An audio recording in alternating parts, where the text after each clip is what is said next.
Well, on this Valentine's Day, we want to make sure your hearts are happy and healthy.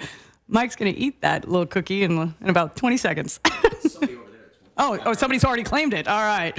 Well, Dr. Gustavo Guajardo with Baptist Health Systems is here to have a heart-to-heart on heart health. Thank you so much for being here, doctor. There are some pretty shocking facts about cardiovascular disease.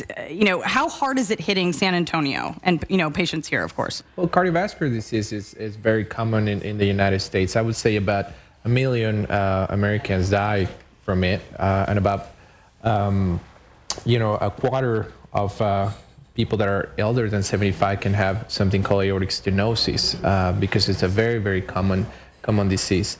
It's coronary disease or blockages in your artery are a little more common, but what we're going to talk about today is about aortic stenosis. So this is a huge issue in general, in addition to, of course, aortic stenosis, but you have a procedure that's been really helping some of your patients. Tell us a little bit about TAVR. Right, so TAVR means transcatheter aortic valve replacement. And as you can see on the video, what that means is instead of the usual way where we used to go through the chest and connect patients to the heart-lung machine and stop the heart, now we can do it through the groin or through an artery in an extremity or occasionally through the neck. And we get access to your heart, and using a balloon and a valve, just like the one that we have here, we can replace that valve. It makes patients recover much faster. They can usually go home in a day or two, as opposed to how we used to do it before with open heart surgery. So is it a little bit safer overall?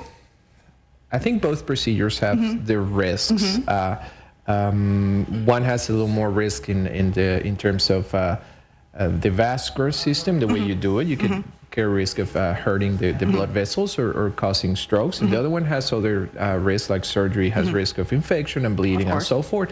But overall, I think for high-risk patients or patients that are very old, patients in their 80s, it's probably safer than to do open heart surgery. So what symptoms would someone have if they might need the TAVR procedure?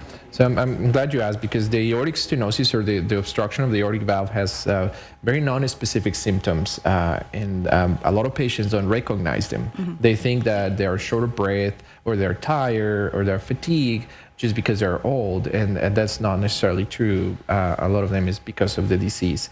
Another common symptom is fainting or passing out, swelling on your lower extremities, or heart failure symptoms.